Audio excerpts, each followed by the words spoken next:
My next guest needs no introduction. I think we've done this. This will be the third time we've spoken on this podcast. And every time is a treat. Last time we spoke, we were promoting the Milestone universe, the Shadow Cabinet. This would have been almost 2 years ago. What was it, 1 year ago? But either way, I think, wow, almost two, I think. Yeah. that's crazy. But today we are here celebrating. By the time you listen to this, we have seen the release of the new history of the DC universe, the Dakota Incident. This is a 40-page one-shot that is serving both as a primer to the Milestone universe and an explainer on how the Dakota universe heroes are being integrated into the DC universe for the first time in, almost 15 years.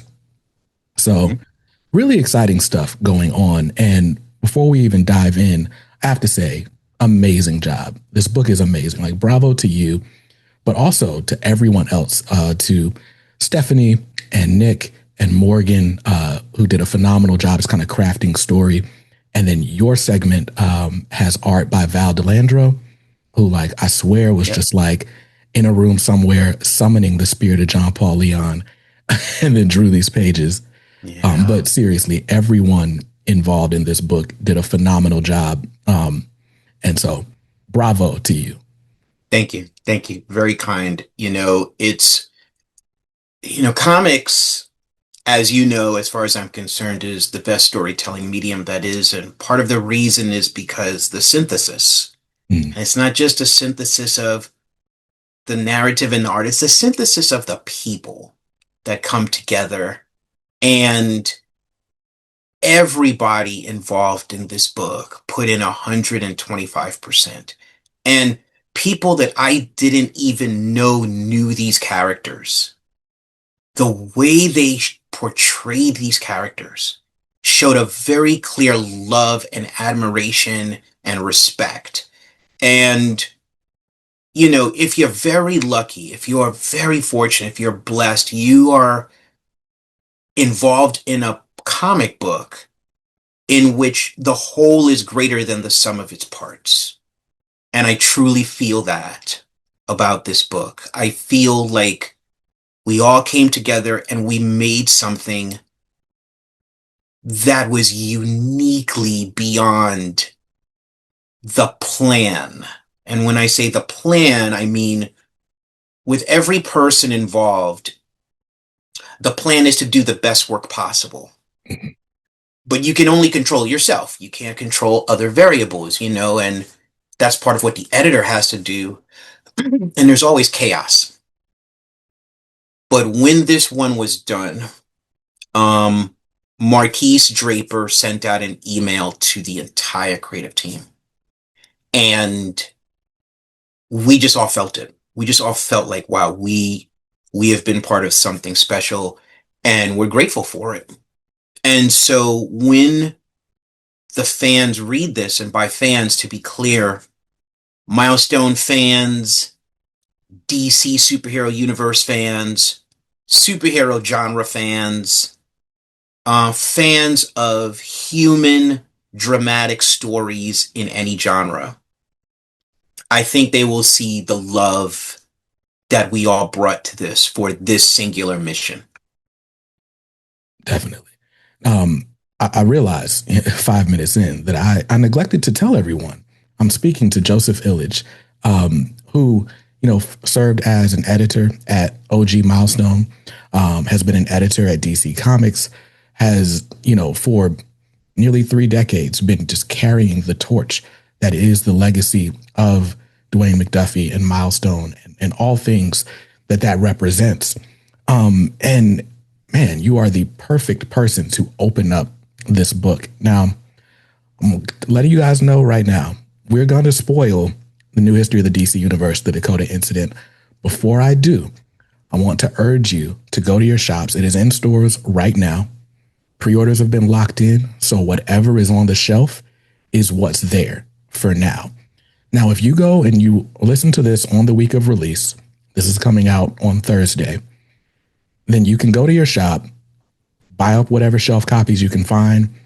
If there are other covers that you would like, because there are a lot of variant covers and they're all amazing. My top pick is the Carlo Pagulayan variant. So go in there, tell them you want, you buy the A cover because that's what's left. Tell them you want the Carlo Pagulayan cover or the Sway cover or whichever cover tickles your fancy. And what they'll do is they'll go to Lunar Distribution.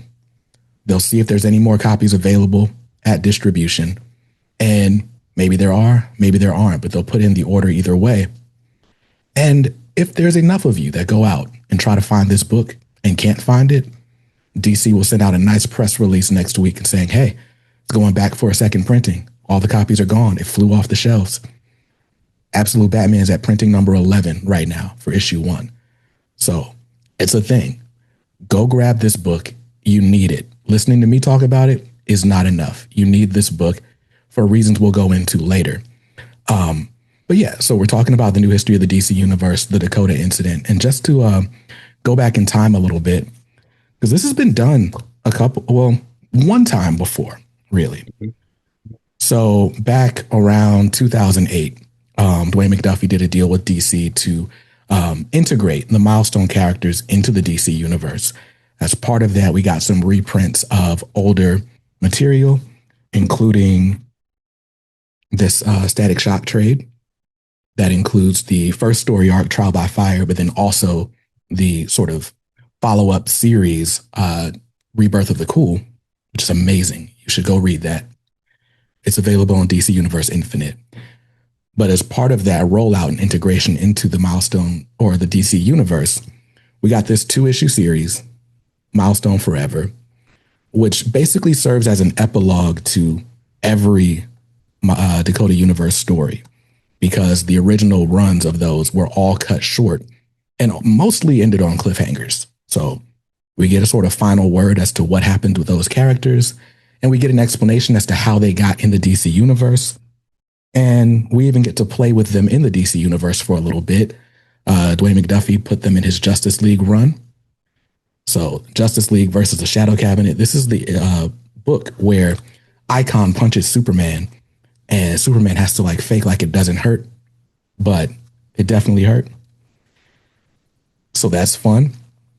And then after that, stuff kind of quickly fizzled out. Dwayne McDuffie was quoted as saying, it felt like he had done a lot of work to make that deal happen. And at the time, he felt like DC really just wanted static, and he could have spent a lot less money on lawyers if they would have just been upfront about that at the time. Right. But not to fret. Did you know, sir, as we're filming this, today is the 5th anniversary of the press release that announced that the DC or the Milestone universe was coming back. How amazing is that? I remember that day. Wow. That was something. That day, I sent a text to Reginald Hudlin and I said, Dwayne would be proud. Yeah. It was an amazing day that announced Milestone returns, Static Season 1, Hardware Season 1, Icon and Rocket Season 1, and you saw those covers, and it reminded me of when after House of X and Powers of 10, when Marvel released the 6 covers of the #1 titles, and you just looked at those 6 covers together and you're like, that's the X-Men line, right? So when you saw the 3 Season 1 covers for the Milestone Returns physical launch, you were like, that's Milestone. Right. And for me, it was really fun. I was overjoyed. I ended up making a video that day and putting it out. And probably without that video, you and I aren't speaking. But that video ends up reaching Dennis, who forwarded it to Nick. They both reached out to me like, hey, thanks for the coverage. And here we are 5 years later. I'm proud to, call each of them friends of the show. And it's really cool. But I just remember going on, I'd been on a journey for the last probably year and a half prior, where I had discovered Milestone, that there were comics and not just the TV show. And Static was kind of overpriced at the time. Like it was going for $100 because there was that movie rumor that Jaden Smith was going to play Static. And so I was like, well, I'm not going to pay $100 for a comic book, but I found a run of Icon. And so I just dove into Icon. And that was the first time I had read a comic because that Jonathan Hickman House of X stuff, that was my first comics that I bought off a shelf. But, and so that was really cool. It was like, okay, I didn't know comics could be this exciting. But when I read Icon, I was like, I didn't know comics could like be for me. Like, this sounds like my family. These look like my friends. Like, these issues are relevant. This is all so resonant with me. And yeah, going down the Icon rabbit hole, now I've got everything. But I just knew at the time I was collecting it like, hey, they're not reprinting this. We're never getting an omnibus. If I can find this in the wild, I will be a lucky man. And that's all that's ever going to exist. So I'm going to cherish it. And then we got that announcement and I was over the moon. Like, yeah, amazing. Yeah. So that was something. It really was. It really was. And here we are, 5 years later, we got Static Season 1, Static Shadows of Dakota, Icon and Rocket, Hardware. We even got a Blood Syndicate book. We got the Shadow Cabinet. And, it does kind of feel like, I think the word Morgan used is like, it feels like the line sort of lost momentum near the end there. And I don't know. I think for us as fans, we're just kind of like, okay, well, hey, we're just waiting for what happens next with bated breath. And so we get this announcement that this book is coming and we don't really know exactly what it is, but it's like, all right, cool. Milestone in the DC universe. I don't know. I've kind of seen that before. I don't know if I liked it then, but we'll see what happens. Can you explain for the audience, like the importance of bringing Milestone into the DCU and why now? So, one of the things is superhero universes are mythologies. So as much as any given character, Superman, Batman, Spider-Man, Miss Marvel, is an intellectual property, the universes are intellectual properties. The Marvel universe is an intellectual property. The DC universe is an intellectual property. And because they're mythologies, they change basically like every decade or whatever's necessary for the given corporate owner of the publisher.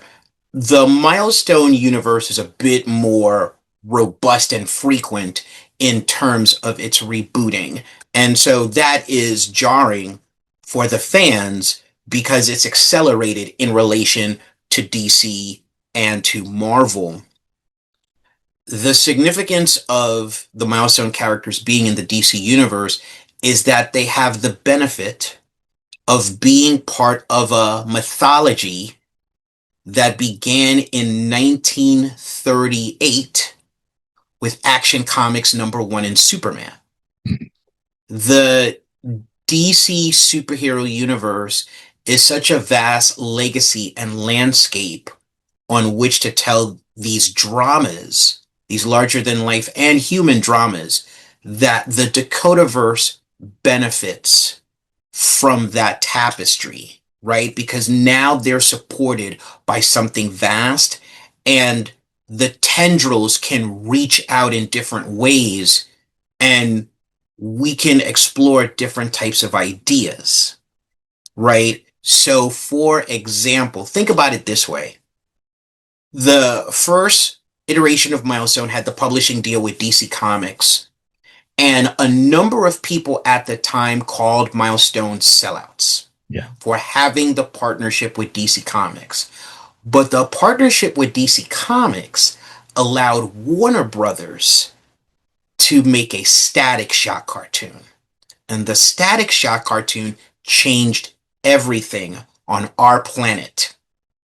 Because Static then became exposed to a vast amount of people, would inspire 2 generations, would be the spiritual and I would call ideological ancestor of Miles Morales, which then gives you the Spider-Verse, right?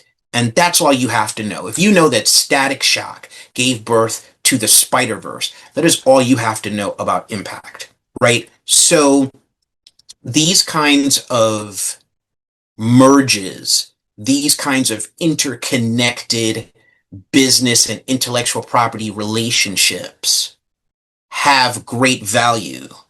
And the thing is to take advantage of the value. So now, and as you pointed out, this was done one time before, but not everything aligns.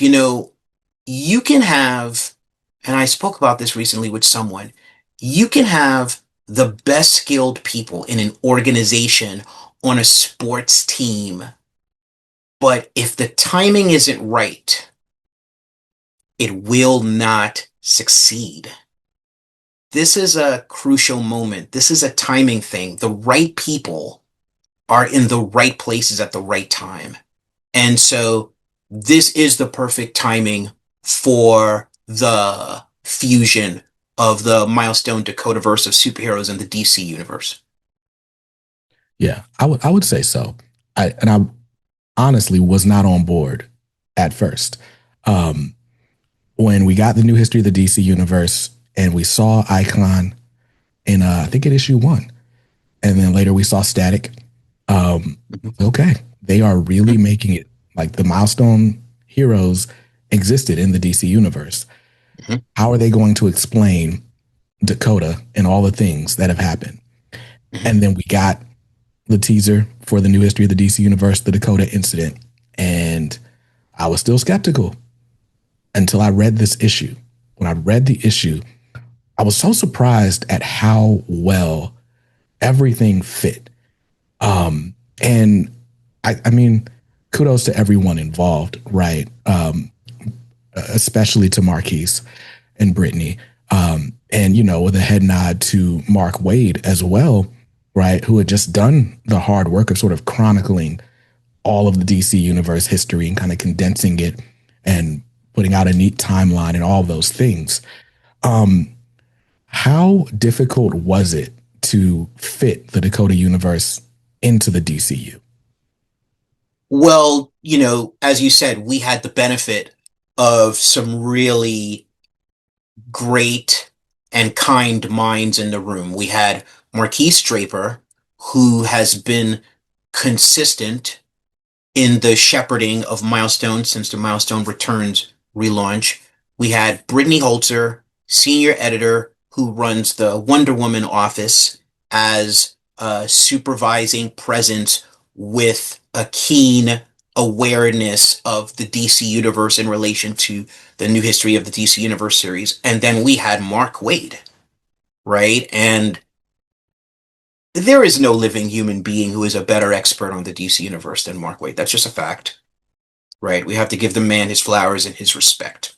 Yeah. And so with those three in the room and myself and Stephanie Williams and Morgan Hampton and Nicholas Draper Ivy as the writing team, we had a really stellar writers room.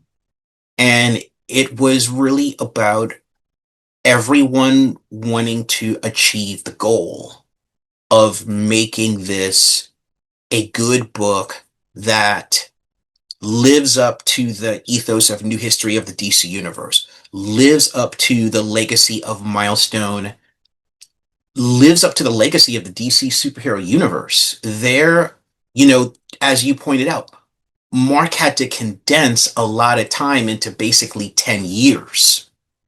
So there are these different touch points, and people who know the DC universe are going to recognize the touch points, and these are touch points of significance, right? One of the things that, was revealed before the book even came out, and I think this may be something that I actually revealed in the trailer that I produced and wrote and financed, was that Lex Luthor is the president in this story. Very important. Yeah. Right? It's not Lex Luthor, the business tycoon. It's Lex Luthor, the president of the United States of America. Right? And then there are other revelations. So since we're going to get into spoilers and you open that door at the very beginning, if you were a fan of DC Comics in the year 1986, you remember when issue one of The Suicide Squad by John Ostrander and Luke McDonnell launched, which spun out of the Legends series by Len Wein and John Byrne and Dick Giordano, which introduced Amanda Waller and introduced the more modern iteration of Task Force X. And having the Suicide Squad in this, and the quintessential Suicide Squad, right? It's Deadshot, it's Captain Boomerang, Bronze Tiger. It was amazing. It was amazing. And so that is really it. I wouldn't call it difficult because there's just so many possibilities, Mhm. right? But part of what happens is, you throw things against the wall and you see what sticks. And logistically, from a DC perspective, the DC superhero universe is made up of different offices. Offices have different things going on with their characters. So we had to make sure, hey, we're not stepping on the toes of this office or that office, the bad office, the super office, right? So it was those kinds of continuity logistics in which we had to thread needles. But the fact that we had such a rich tapestry really presented a lot of opportunities and made it fun. For sure. Now, you were tasked with writing Act One of the tale, Yes. and there's a framing sequence where Beacon, who is a character that was introduced in the Batman Static Beyond series by Nicholas Yes. Draper Ivey, but he is the aged up son of Rocket, Yes. Amistad, and Amistad or Beacon is basically like one of the Dakota Universe heroes, second generation, and he's battling a villain and suddenly feels himself being sort of transported through time. And so in Nick's sequence, he's narrating like just kind of what's happening to him. Like, hey, this reminds me of like different stories that my mom has told me. And he's basically talking to his mom throughout the book. Um, Yes. and then we get to, your opening act, which is basically OG Dakota Universe Milestone. Yes. And like I said, your sequence has art by Val DeLandro, who just recently wrapped Mr. Terrific Year One. Yes. Also did Silver Surfer Ghostlight over at Yes, he did. Marvel with John Jennings. Just amazing, amazing draftsman. And like I said, this looks like classic Milestone, but with a little bit of something new. It visually feels like it takes its heaviest inspiration from Rebirth of the Cool, and Yes. I love it for that. But Yes. it, and I said it like when I was talking to Morgan about this, and then I talked to Nick about this. But what I told him, what I told each of them, was that it feels like, I mean, Marquise did a masterful job. I don't know who decided like who was going to write and draw which parts, but I feel like it played to each of your strengths. And for you in specific, it's like for you to have been an editor at OG Milestone, for you to have been like the torch bearer for all these years, it only makes sense that you are the one to give voice to what was and sort of usher in the tweaks to help bring in what will be. How Yes. fun was that for you to kind of recount those stories? It was a profound joy. You know, Milestone was the place that gave me a home where I started my career in comics and where I met the people who would help identify my purpose. And so to be able to write of that time for all audiences, right? For the OG Milestone audience, the new generation Milestone audience, and people who will discover these characters for the first time was a profound joy. And part of what I wanted to do in writing it was I wanted to communicate the humanity, and I wanted to tonally do that in a way that would be evocative of the kind of literature that is part of our architecture of humanity So when you think about Great Expectations, right? When you think about Shakespeare, when you think about it was the best of times, it was the worst of times, right?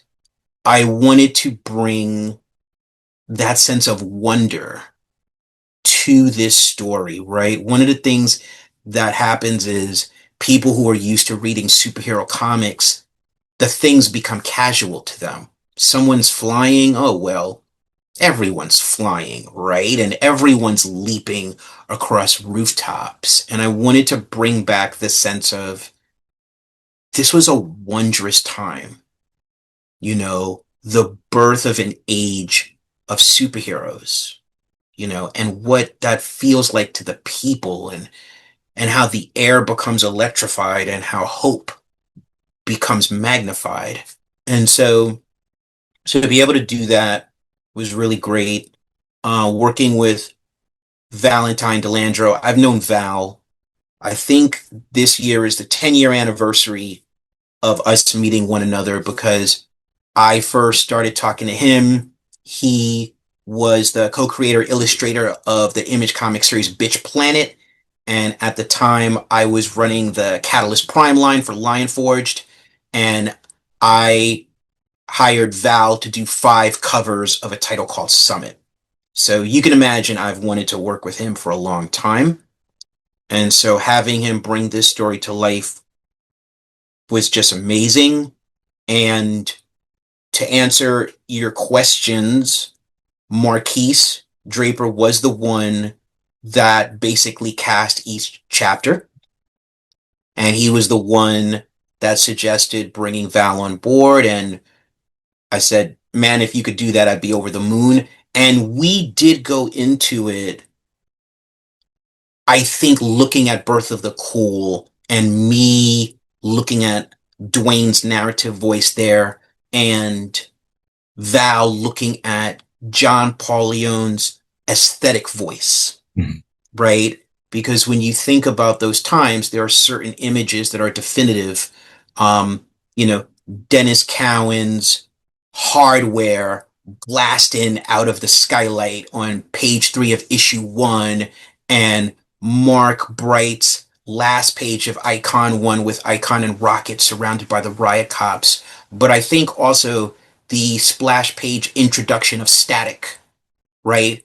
In Static number 1, where he's floating on his garbage can lid and he kind of has his hands like this, right? That's what we wanted to evoke, right? Because all of that had a sense of wonder through a more naturalistic lens. Yeah. And so that was really the goal. The goal was to communicate the humanity and the wonder of this. And very much like Dwayne approached Birth of the Cool, in which he was writing a metatextual story, right? It wasn't just what it was fictionally about, it's what it was really about, Mhm. right? What I wanted to communicate with this story is that 1993 was an amazing year when the world and comics just weren't good enough. And then Milestone came out of nowhere and opened our eyes to great possibility of heroic representation. That was the metatext of the chapter. And so, listen, I'm not going to stop writing comics, but if that was the last comic book I wrote, I would be good with that. I think my favorite page, which is it's hard to pick favorite pages, but I think my favorite page of Act One is page 5. And that's the first time we see Static in action. But Yep, it's also when we see Icon reveal his powers to yep, Rocket yep, and her that look of wonder. Like it's exactly what like we're seeing the humanity and the wonder. I feel like that page perfectly encapsulates all of it.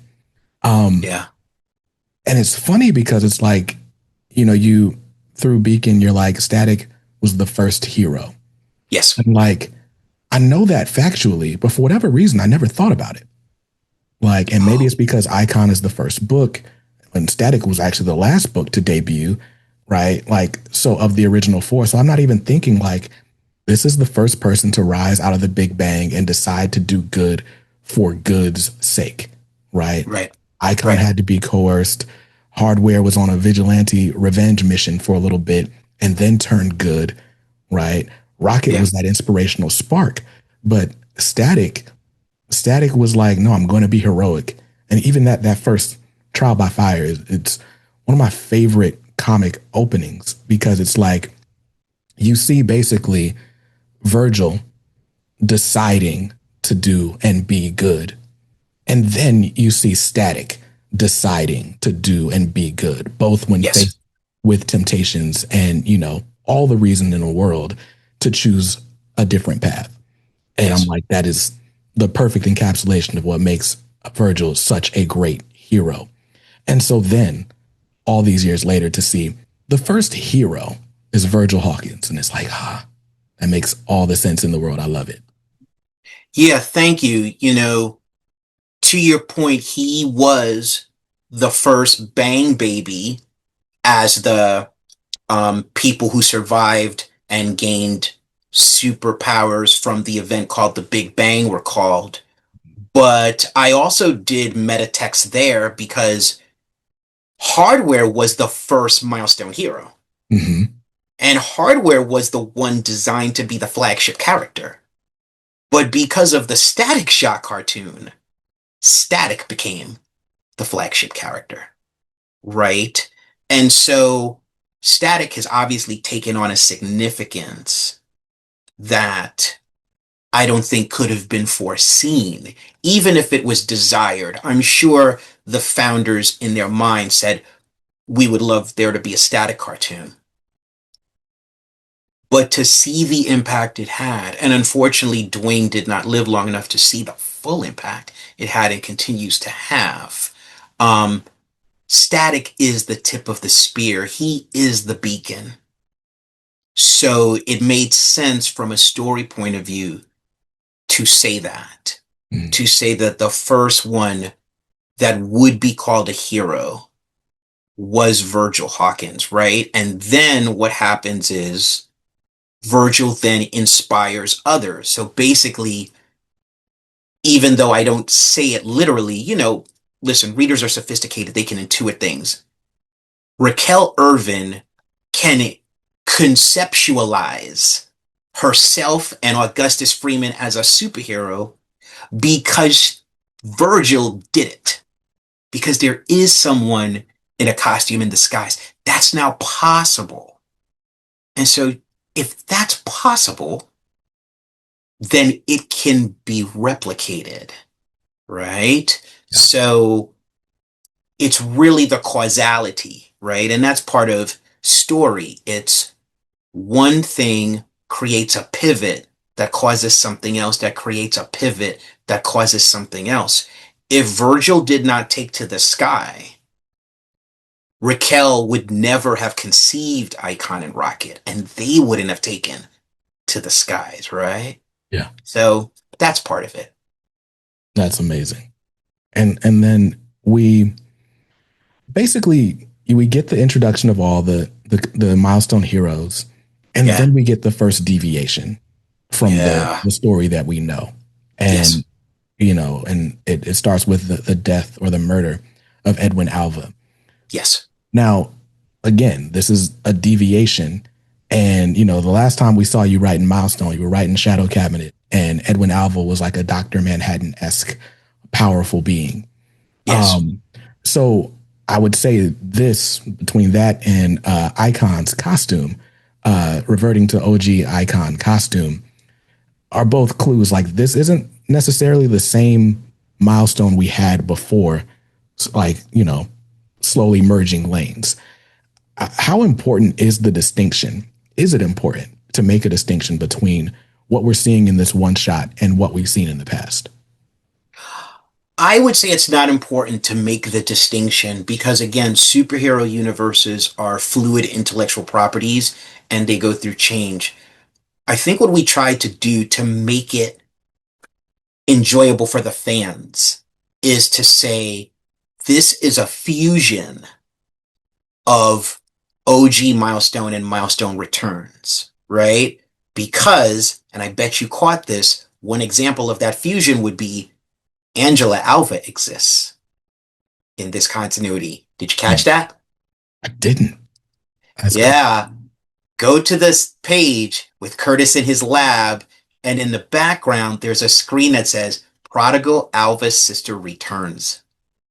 That's Angela Alva from the Shadow Cabinet. Yo. Yeah. So this is a fusion of the two, right? Which means it's an animal that no one has seen before, Hmm.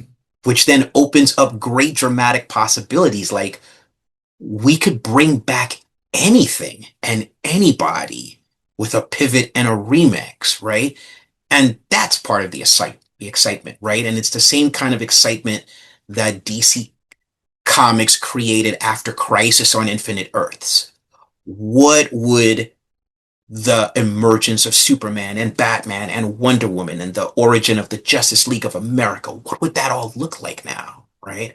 So that is the landscape that we have created, that the emergence of this new Dakotaverse is going to be full of surprises, and maybe you'll feel a sense of wonder again instead of feeling I've seen this before.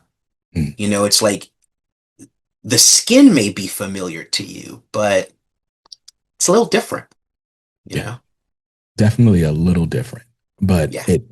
I don't know. It kind of feels like you went off to college, you learned how to cook, right? You learned how to fend for Yeah. yourself. But then Yeah. you come home and mom's home cooking. Like she put a little something extra special in because it's like, I'm not going to see my baby very often. So she made your Right. favorite meal and just really like showed out with it. Like that's how this feels. Like Yeah. it's something familiar in all the best ways, but it definitely has something new in it. Now with this, there's a lot that's exciting about it, but there also feels like there's a sort of, I don't know, impetus on the audience to like make something happen. Right. Yes. The last time the Milestone universe kind of merged with DC, what we got out of it, we got a few appearances of the Brave and the Bold, different Milestone heroes teaming up with a few DC Yes. heroes. That was cool. Of course, while Dwayne was writing Justice League, the Shadow Cabinet was making appearances. But once he left the title, that was kind of it. Static was in Teen Titans for a little bit. The DC Universe rebooted, and Static ended up with a New 52 series. That, you know, I don't know. We don't talk about Bruno over here, but the the I feel like the most fair criticism of that New 52 run is that it took Static and all the things that are great about him and just kind of plopped him in the DC universe without much of an identity of his own. He's fighting Mhm. Joker and like just weird things are happening around him when there was such a rich tapestry that could have been drawn from, especially if it's the New 52. Like we're basically introducing everyone for the first time. And it just felt like, for whatever reason, either people didn't know or didn't care about the richness of what Milestone was in order to bring it into that title. And so when we talk about merging into the DC universe yet again, that is ultimately the concern, right? Like our first taste of this outside of that, the teaser in the new history was the kids are all fight special. And Yes. Static shows up. He appears to be a little older. His appearance is different somehow. He's talking about he hasn't worn the suit in a while. And immediately antenna goes up like, wait, huh? What happened? Mhm. Are we ignoring the history again? Is there Mhm. something new being made of this? And all the answers are in this book. And I'll leave something for you guys to go discover for yourselves. But I think for me as a fan, I'm like, does putting them in the DC universe dilute what makes them special? And I Right. guess the answer is it could in in the wrong hands. But as of right Right. now, we're good. But how do you feel about the legacy of Static and Milestone after this one shot. Okay. So you've brought up a lot of things. I would like to endeavor to address them. Number Okay. one, when it comes to Static Shock and the new 52, it was made with the best of intentions, but we talked earlier about timing. Yeah. Timing and the ingredients in any situation. And I feel like it was subject to less than ideal circumstances at a time when the DC universe was going through such great change that not all recalibrations of DC characters were well received. Yeah. So it to me, it was the equivalent of not exactly this, but a number of people would say to you, Henry Cavill was the right Superman at the wrong time. Right? Mm-hmm. The timing for Static Shock in the New 52 and the circumstances that surrounded it were less than ideal. And that's why it's the one that spiritually feels the furthest away from the source material. But I guarantee you it was made with good intentions. So now let's talk about the past attempt to fuse Milestone and DC and the present attempt. Same thing. The environment before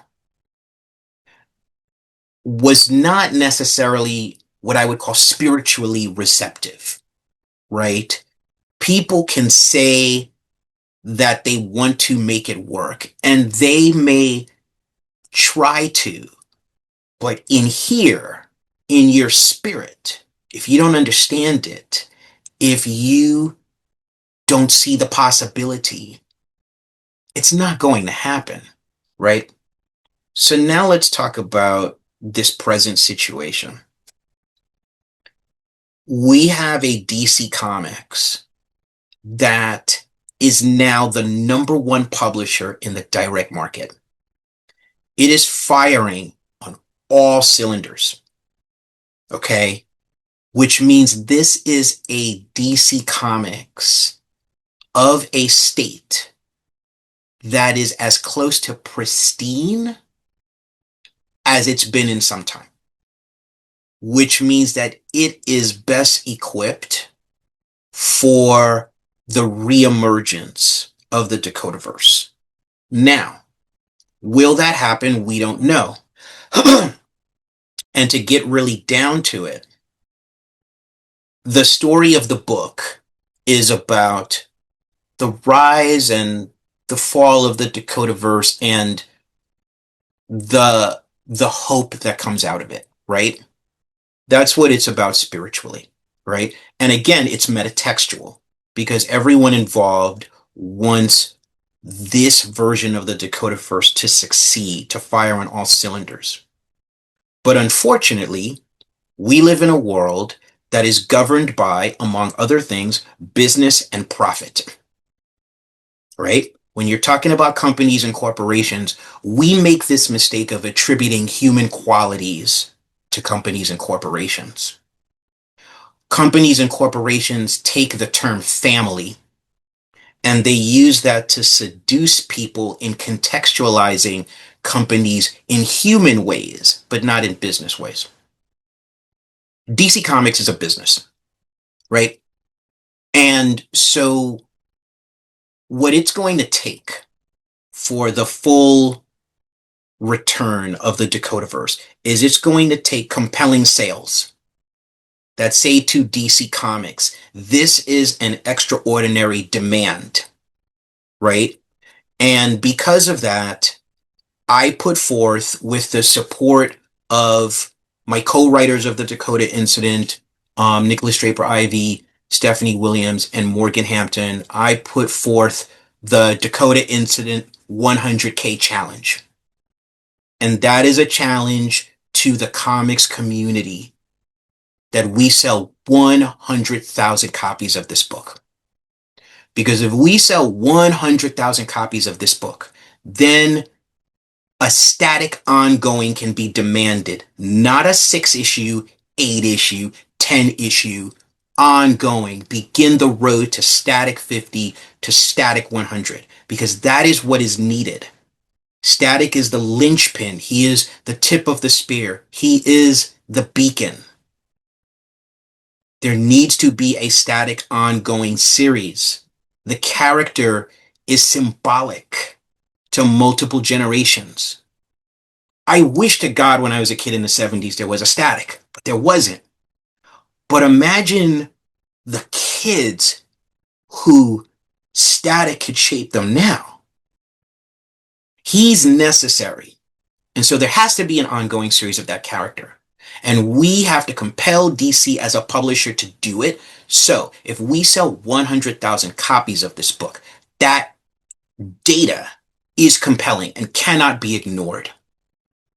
Right? So, yes, it's going to take extra effort. Yes, we have to deal with the pre-order system in a world where Amazon makes everything easy and you can make a purchase with one button. Yes, we're asking people to go out there and buy the book. And if they don't find the book, tell their retailer, I want the book. Order the book. I will pay for the book in advance, but I want that book. Thus, making the first printing run out completely, and DC has to go back and make a second printing. And as you pointed out, that is part of the publishing protocol because Absolute Batman 1 has 11 printings. So this is what is upon us. And this is a very crucial moment. This is a crucial moment because the faith of the fans is eroding.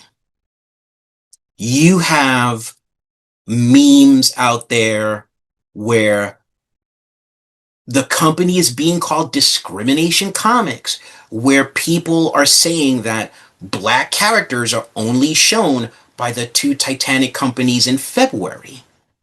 While this is not true, the perception of it is impossible to ignore. And as we know, and as is the rule of quantum mechanics, which is at the core of Milestone, perception affects reality.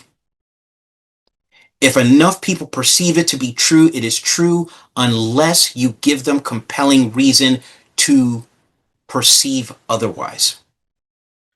And speaking of perceptions, right? Yes. I won't put any words in your mouth, right? I'm not getting anyone to speak out of turn here, but I'll just speak on my perception, right? Yes. I got into comics in 2019. In 2020, we got the global pandemic. We got the murder of George Floyd. Yes. And in 2021 and beyond, we got a lot of corporate posturing in the wake of the Black Lives Matter movement. We were getting, specifically in comics, we got the Marvel's Voices program got spun up. We got DC Power. So we're getting these cultural anthologies each year in February. To this day, DC and Marvel do Black History Month variants. Although last 2 years, there were 8 variants at DC. This year, there were 3, and there was not even a press release about them. I found out by scouring through the Lunar catalog. And then I made a video like, hey, here's what these companies are doing this year since they won't tell you. Right. Now, again, perception is everything. But perception seems to be that, like, hey, it was real convenient for the big two to kind of throw their head in like, hey, we're an ally. We see you. We value you. Mm-hmm. And then, administration changed. Mm-hmm. DEI became a cuss word. And all of a sudden, people are a lot less vocal about the things they're doing. Now, I could, speculate even more, right? DC's got a merger coming, Warner has a merger coming up that needs to be approved by this FCC. So maybe we don't want to raise red flags and things like that. But the appearance is that you were trying to, send out the olive branch, and then all of a sudden it was rescinded, both in opportunity, in visibility of core characters, and then an overall commitment to, at the very least publicize your work, right? Like when DC, wanted to celebrate their anniversary, they made a real point of putting Milestone front and center in that documentary. Like, hey, we've always cared about diversity too. Like, see, we greenlit Milestone. They kind of left out the part where they killed OG Milestone, but we don't have to talk about that. But now here we are, the spotlight's on, and it's like, what are we doing with it? So I don't know. I had to get that out as a fan. And I apologize for getting that out on this interview because, again, I don't want my thoughts to be misconstrued as yours. But right. It's a frustrating time right now. Yeah. Well, first off, I appreciate your candor, and you don't have to apologize. And your candor is the sentiment among a number of your peers. So when I talk about the erosion of faith, you and your peers and the fans have clearly communicated that they are approaching the end of the threshold of their faith. And people are coming forth with compelling data. And so it was your collective sentiment and the compelling data that compelled me to come out and conceive the Dakota Incident 100K challenge, and compels me to, at this time, at this crucial moment, I would say, be more candid than I have ever been before in regard to this legacy. So let me kind of address a number of things that you said. We're going to put politics aside. We're going to put the administration aside, and we're going to talk about something that is evergreen and never runs out of demand. Profit. Profit does not care about politics. Profit does not care about partisanship. Profit doesn't even really care about race or gender. People do, but profit doesn't. Profit is indiscriminate. Now, the Black purchasing power is vast and formidable. Okay? And I don't know if the shareholders of Warner Brothers Discovery know this. And you were very kind to call the imminent relationship between Warner Brothers Discovery and right now what seems to be Netflix a merger. It is not a merger. It will be an acquisition. Okay, so you were very kind to call it a merger, but it will be an acquisition. And even with all of that, there's profit. The Black purchasing power is formidable. So it is important for people to know that Static is a billion-dollar franchise. Static is not a multi-million-dollar franchise. Static is a billion-dollar franchise. And in 1 week, I could put together the data to prove that Static is a billion-dollar franchise.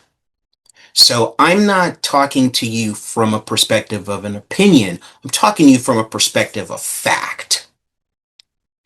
And if we look at what Sony and Marvel and Disney have accomplished with Miles Morales, that's just one example. That's just something to look at, but it's not the whole equation, right? So Static is valuable.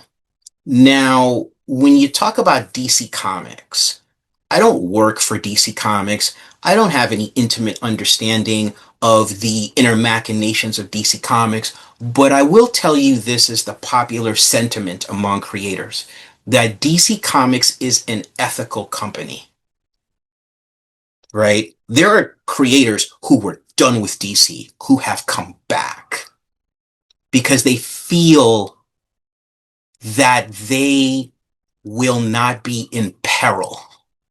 They feel like they can create, right? So I trust the creative community, a number of whom are my friends. So if they say DC is an ethical company, then I believe it is. And if it is now the number one publisher in the direct market, then this is a unique opportunity, right? And if, 4 Black writers got the support of a Black editor, a white senior editor and a white, mythology guru, if we could all come together and put together this diverse team of creators to make this book, then I have to believe that there is some want of this. And I have to believe that this can be defended by its capacity for profit, which means it must not be sullied by historical data. Because historical data is tainted. It's tainted by the historical data that preceded it, right? The profit and loss statement from Mr. Terrific is tainted data, subject to the historical data that is before it, subject to the historical data that is before it, right? But in the here and now, we can establish the new data. We can establish the compelling data. And so that's what this is. This is something that for DC will be profitable business, right? It is a win-win situation. There is no capacity for losing in this situation. Not if you want to win, right? And I assume they do. I assume nobody gets up in the morning working for the company that runs Superman, Batman, and Wonder Woman and says, I want to lose today. No, you want it all. You're the number one publisher now. You're going to go back to number two? Hell no. You want it all. You can change comics forever. Jim Lee is questioning why manga is eating their lunch and Marvel's lunch and everyone's lunch. And if he's questioning it, he's seeking an answer. And if they find the answer, they can take it. Static is the code that they have historically failed to crack. They tried it with Johnny Thunder. They failed. They tried it with Duke Thomas. They failed. They don't have to try to crack it anymore. They have the code. They have, I don't know, whatever you want to call it, the anti-life equation, whatever coveted fictional device you can think of from a superhero universe. They have it. They can do anything now. And that's it. So when we achieve the compelling sales, then it's on them, right? And if we get our static series, then that's truly the beginning. And if we don't get the static series, then I think as a community, I think there's a reckoning that we have to have with ourselves, right? Because these characters, these things mean so much to us. But if we are constantly disappointed, right? And to your point, if the commitment shown is subject to administrations, if the commitment isn't consistent, and consistency is at the fabric of every great effort in life and business. If at the time of great advantage of being the number one publisher in the direct market, if faith cannot be rewarded, if opportunity cannot be seized, and if a character that has inspired two generations cannot be positioned to inspire the next two generations, then we all have to reevaluate things. That's fair. So, for purposes of this conversation, this is part of a larger series. So all month long, all March long, you guys are going to be getting conversations with the creative team of the Dakota Incident. And bits and pieces of this conversation will be in a larger video that comes out on the channel, just explaining this whole one shot. And, lucky you guys, I got the entire creative team to talk about it. So stick around on the channel for those. But because of that, I've kind of kept this conversation focused on Act 1 of the book. But I will say, in light of everything you just said, this book sort of focuses everything on a singular target, and that is static, Yes. both narratively and metatextually. It's like, Yes. if there is any hope for the Milestone universe to continue, it is going to rest on Static's shoulders. And so, with the 100K challenge, us trying to give compelling data to DC and the powers that be, next comes supporting whatever does come next. It appears that Static is going to be at least in the next arc of New Teen Titans. So go out and buy that. And if we get the solo ongoing, which I really hope we do, because it's a Static we've never seen before. Mm-hmm. So if we get that, like, I really do hope we blow the doors off the sales, because that's going to be amazing. But I want to encourage you guys as we part. Go pick up the new history of the DC Universe, the Dakota Incident. It's in stores right now. Like I said, your shop can reorder it if they were out of stock. And if enough of you do that, we'll get another printing and we'll sell out of that one too. But outside of that, did you have any parting words or sentiments for the fans?